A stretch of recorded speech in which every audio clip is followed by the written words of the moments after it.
जाना था जापान, पहुंच गए चीन, समझ गए ना। ऐसा होता है राहुल गांधी का भाषण। राहुल गांधी के भाषण को लिखने वाले के विजन को मेरा नमन, जिसके स्क्रिप्ट की वजह से राहुल गांधी की छवि आम लोगों के बीच में सिर्फ एक जोकर वाली बन के रह गई है।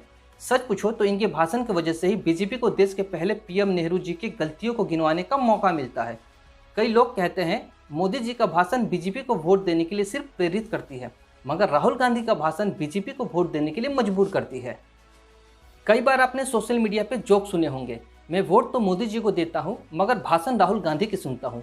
देश अपनी जगह और एंटरटेनमेंट अपनी जगह। इस बार भी अपने भाषण से राहुल गांधी जी ने संसद में पूरा एंटरटेनमेंट किया और बीजेपी को फिर एक बार खुद पे और नेहरू जी पे उंगली उठाने का मौका दे दिया। हो सकता है आप भी उन लोगों में से हो जो मोदी को इसलिए नहीं चुनते क्योंकि वो एक मजबूत नेता है, बल्कि इसलिए चुनते हैं क्योंकि राहुल गांधी विपक्ष का एक कमजोर चेहरा है। एक नकारात्मक ऊर्जा से भरे इंसान की पहचान उस मक्खी जैसी होती है जो पूरे जिस्म को छोड़कर सिर्फ घाव पे बैठती है, और मक्खी के घाव पे बैठने से जख्म बढ़ते नहीं बल्कि हरे होते हैं। राहुल गांधी ने राष्ट्रपति के धन्यवाद प्रस्ताव में अपना भाषण दिया था। उनके मुताबिक रोजगार स्मॉल और मीडियम उद्योग से मिलते हैं, लार्ज उद्योग से नहीं। मतलब लार्ज उद्योग वाले सारे इनकम अपने जेब में रख लेते हैं, अपने एम्प्लॉय को वेतन नहीं देते हैं, फिर भी एम्प्लॉय उनके यहाँ काम करते हैं और अंबानी, अडानी, टाटा, महिंद्रा जैसे कंपनी को ऊपर पहुंचा देते हैं। इसीलिए उनके यहाँ काम करने वाले एम्प्लॉय को बेरोजगार ही माना जाएगा। कुछ दिन पहले मैंने एक न्यूज़ देखा था जिसमें एक आदमी बेरोजगारी के खिलाफ प्रोटेस्ट कर रहा था। मीडिया ने पूछा क्यों प्रोटेस्ट कर रहे हो, तो वो बोला नौकरी के लिए, मैं बेरोजगार हूँ। मीडिया वालों ने फिर पूछा आपका घर कैसे चलता है फिर, तो उसने बोला कि मैं ऑटो चलाता हूँ। मीडिया वाले ने फिर पूछा पढ़ाई कितनी की हो, उसने बोला 3 क्लास। मतलब देश में ऐसे बहुत सारे बुद्धिजीवी हैं जिनके मुताबिक अगर आप 8 घंटे रोज कुर्सी पे बैठकर सरकारी नौकरी नहीं करते हैं तो आप बेरोजगार माने जाएंगे, भले ही आप तीसरी कक्षा तक ही क्यों न पढ़े हो। देश में कुछ ऐसे भी नेता है जो उद्योगपतियों को चोर भी बोलते हैं, फिर उनसे नौकरी भी मांगते हैं, खुद बैंकॉक छुप छुपा के मसाज कराने जाते हैं, मगर सवाल मोदी जी के विदेश नीति विदेश यात्रा पे करते हैं।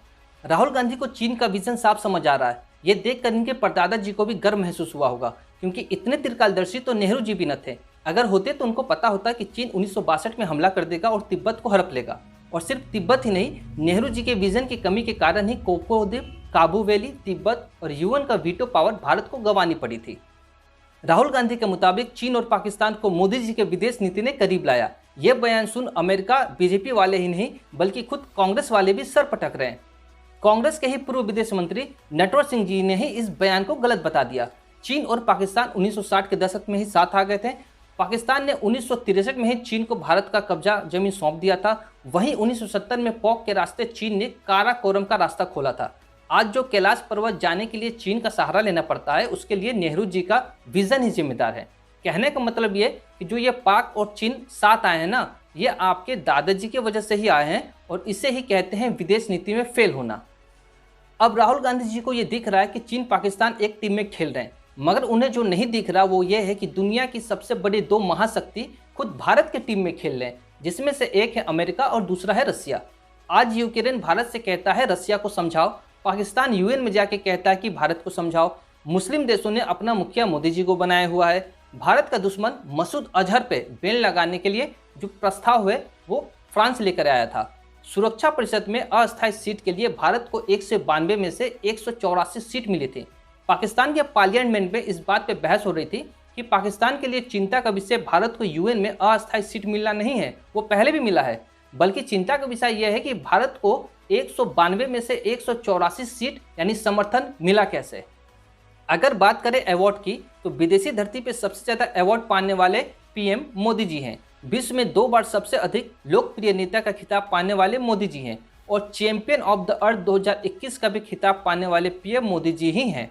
पूरे विश्व में कोई भी देश अमेरिका या रसिया से एक साथ डील नहीं कर सकता। वहीं भारत पूरे विश्व में इकलौता देश है जो एक साथ अमेरिका तो दूसरे हाथ से रसिया के साथ डील करता है। इसी के दम पे भारत MTCR का सदस्य भी बना, जिससे अब भारत दूसरे देश को मिसाइल बेच सकता है। फिर भी राहुल गांधी जी के मुताबिक भारत की विदेश नीति कमजोर है। और इससे भी बड़ी बात, इजराइल सदा से भारत को मदद करते आया है। इसके बावजूद भारत इजराइल के खिलाफ जाकर फिलिस्तीन के हक में वोट करता है। फिर भी इजराइल कश्मीर मुद्दे पे भारत के खिलाफ नहीं जाता। भारत इजराइल के इस दोस्ती ने पूरे दुनिया को सिखाया कि जियोपॉलिटिक्स में भले ही आपके दुश्मन का दुश्मन आपका दोस्त हो सकता है, मगर जरूरी नहीं कि आपके दोस्त का दुश्मन भी आपका भी दुश्मन हो। कहने का मतलब यह है कि भारत चीन में विवाद चलता है और रसिया से भारत की दोस्ती है, मगर रसिया से तो चीन की भी दोस्ती है। फिर भी भारत हो या चाइना रसिया से नाराज नहीं होते। राहुल गांधी को पता है कि 26 जनवरी के दिन कोई विदेशी मेहमान परेड में नहीं आया, क्योंकि मोदी जी की कमजोर विदेश नीति ने हमारे चारों ओर सिर्फ दुश्मन बनाए हैं। अब कोरोना काल में बैंकॉक में छुट्टी मनाने वाले को ये कैसे पता होगा कि कोरोना प्रोटोकॉल की वजह से ही किसी को नहीं बुलाया गया। भले ही आप शहजादा हो, राजा हो, प्रोटोकॉल मानो न मानो, मगर लोकतांत्रिक देश को, शासक को प्रोटोकॉल मानना पड़ता है। राहुल गांधी के मुताबिक बांग्लादेश, बर्मा, भूटान, श्रीलंका सब चीन के साथ है। जैसे इन सभी देशों ने लेटर लिख के राहुल गांधी को बताया हो कि हम चीन के साथ हैं। राहुल गांधी जी डोकलाम में चीन की ताकत की बात करते हैं। इनकी यह बात सुन थोड़ी देर तो भूटान भी सोच में पड़ गया कि राहुल गांधी कांग्रेस पार्टी का प्रतिनिधित्व कर रहे हैं या चीन की, क्योंकि कहीं ना कहीं राहुल गांधी अपने भाषण से देश को अप्रत्यक्ष रूप से चीन के ओर से डराने की कोशिश कर रहे थे। जिनको पता नहीं, मैं उनको बता दूं कि डोकलाम भूटान, चीन और भारत के त्रिकोण बॉर्डर पे पड़ता है। आपको याद होगा डोकलाम में कुछ साल पहले चीन भूटान के सीमा पे रोड बना रहा था, जिससे भारत ने भूटान के कहने पे रुकवा दिया था। कुछ दिन चली इस नोकझोंक में चीनी सेना को पीछे हटना पड़ा था। अब आप सोचिए, विश्व की सबसे बड़ी सेना चीन के पास है, वो सबसे बड़ी सेना भारत की सेना से डरकर पीछे हट गया और कांग्रेस के शहजादे कहते हैं कि मोदी डर गया। गलवान में हमारे 20 सैनिक शहीद हुए और चीन के लगभग 40। अमेरिका से लेकर फ्रांस की रिपोर्ट यह बताती है। कुछ दिन पहले ऑस्ट्रेलिया ने भी यह माना कि भारत और चीन के झड़प में 38 चीनी सैनिक सिर्फ गलवान की नदी में बह के मर गए थे। पर यह सब भी जानने के बाद राहुल गांधी कभी इस बात का जिक्र नहीं करेंगे कि हमने कितना मारा, वो बस बोलेंगे कि हमने कितना खोया। और ये सब करने का उद्देश्य बस देश को कमजोर दिखाना, सैनिकों का मनोबल तोड़ना नहीं हुआ तो और क्या हुआ। राहुल गांधी कहते हैं कि मोदी डर गया, मतलब जरबुद्धि को यह समझ नहीं आ रहा कि चीन या पाक से क्या मोदी लड़ेगा या देश के सैनिक लड़ेंगे। तो फिर ये कहना कि मोदी डर गया, कहीं ना कहीं आप सेना पे ही उंगली उठा रहे हो। इनका भाषण सुन के तो ऊपर से नेहरू जी भी सोच रहे होंगे कि ये कांग्रेस का अध्यक्ष है या चीनी एजेंट, क्योंकि हमने इनके भाषण में जितना नफरत, गुस्सा मोदी के खिलाफ देखा है, उतना 1% भी चीन के खिलाफ नहीं देखा। अगर आपने देखा है तो वीडियो क्लिप मेरे इंस्टा पे भेज देना। राहुल गांधी अपने भाषण में यही नहीं रुके, उन्होंने आगे भी कहा कि मेक इन इंडिया कभी सफल हो ही नहीं सकता। अब शहजादे को यह बात पता होना चाहिए कि टाटा मोटर्स अब देश की सेकेंड लार्जेस्ट कंपनी बन गई है। 70% युद्ध सामग्री अब देश में ही बन रही है। फिलिस्तीन जैसे देश को भारत ने हाल ही में $37 करोड़ का ब्रह्मोस बेचा है और धीरे धीरे उन सारे देशों को भी बेचेगा जो चीन से परेशान है। तो अब आप बताओ, मेक इन इंडिया कैसे विफल है और किस देश ने किसको घेरा है। 50 साल में बेरोजगारी बढ़ी है, इस बात से हम सहमत हैं, मगर 50 साल में आबादी कितनी बढ़ी है ये भी सोच का विषय है। 2000 साल में देश की आबादी लगभग 100 करोड़ थी, सिर्फ 2022 यानी 22 साल में 140 करोड़ प्लस पहुंच गई। आबादी तो बढ़ गई मगर क्षेत्रफल तो नहीं बढ़ी जिस पे आप उद्योग बैठा दोगे। और अगर मोदी जी ने बिठवा दिया तो उद्योगपति तो आपकी नज़र में चोर हैं।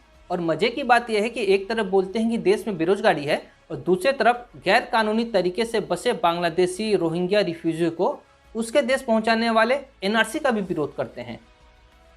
कभी इमरजेंसी लगवाई, कभी जबरदस्ती नसबंदी कराया, कभी सिखों का कत्लेआम करवाया, 93 राज्यों को बर्खास्त किया। अपने खुद के पार्टी के कुर्सी पे माँ बैठे कुंडली मार के बैठे हुए हैं और इन्हें चिंता देश के लोकतंत्र की होती है। एक और पाकिस्तान और चीन के एक टीम में खेलने पे डर भी दिखाते हैं और दूसरी ओर इनके नेता पाकिस्तान में जाकर पीएम मोदी को हटाने का सुझाव देकर आते हैं। कहते हैं नकल करके नंबर तो ला दोगे, मगर जब ओरल एग्जाम होगा तब क्या करोगे। कुछ ऐसा ही राहुल गांधी जी के साथ हुआ। अपने लो लेवल टाइप के स्क्रिप्टेड भाषण में उन्होंने मोदी जी को तानाशाह, राजतंत्र वाला तो कह दिया, पर फिर इसके तुरंत बाद खुद एक तानाशाह की तरह बीजेपी के सांसद को बोलने की अनुमति भी देने लगे, जैसे संसद भवन इनका भवन हो। Speaker sir, I am a democratic person.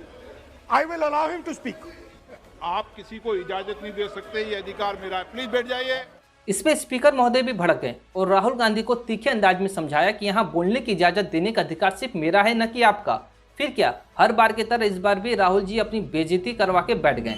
ऐसे तो सबको पता है कि कांग्रेस एक राष्ट्र पार्टी न होकर अब एक प्राइवेट कंपनी के जैसा बन गई है, जिसका सीईओ या तो माँ बनती है या बेटे को बनाया जाता है। इसीलिए इनके मालिकों के जैसे दूसरे को परमिशन देने की आदत लग गई है। दूसरे को बोलने की इजाजत देने वाला लोकतंत्र की वकालत करता है, तो इससे बड़ा छल देश के साथ और क्या होगा। रही सवाल राहुल गांधी के 2 भारत वाली बयान की, जिसके मुताबिक 2 भारत हैं, एक गरीब भारत तो दूसरा अमीर भारत, तो मैं इस पे बता दूं, भारत एक ही है, भले ही रहने वाले लोग 2 तरह के हों।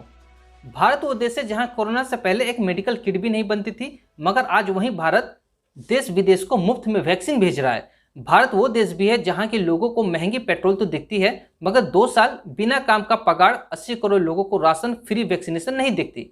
भारत वो भी देश है जहां के पीएम को दुनिया चैंपियन ऑफ द अर्थ का खिताब देती है, तो दूसरी ओर अपनी गलती को समझ होने पे बिना झिझक पीएम देश से माफी भी मांग लेते हैं।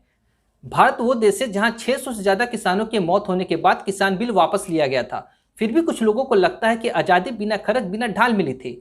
भारत वो देश है जहां हिंदू बहुसंख्यक है, फिर भी राम मंदिर के लिए कोर्ट के भरोसे 500 सालों से अधिक बैठा रहा, फिर भी हिंदू को कहा जाता है कि इसमें इंटॉलरेंस हो गई है। भारत वो देश भी है जहां के बहुसंख्यक अपने ही देश में रिफ्यूजी बन बैठे हैं और दूसरे देश से भगाए रिफ्यूजी कुछ पार्टियों के दामाद। भारत वो देश भी है जहां 5 सालों में वादे के मुताबिक राम मंदिर, 370, 3 तलाक जैसे समस्याओं को हल कर दिया गया, उसके समर्थकों को अंधभक्त कहा जाता है। पर 55 सालों में इन सारी समस्याओं को खड़ा करने वाले को नासा का वैज्ञानिक। भारत वो देश है जहां बहुत लोगों को बीजेपी आरएसएस से दिक्कत है, मगर आतंकवादी संगठन से कोई दिक्कत नहीं है। भारत वो देश है जहां के राजनेता को अपने देश के पीएम में दुश्मन और पाकिस्तान के पीएम में दोस्त नजर आता है। भारत वो देश भी है जहां जो उद्योगपति नौकरी देता है उसी को कुछ पार्टियों के द्वारा चोर कहा जाता है।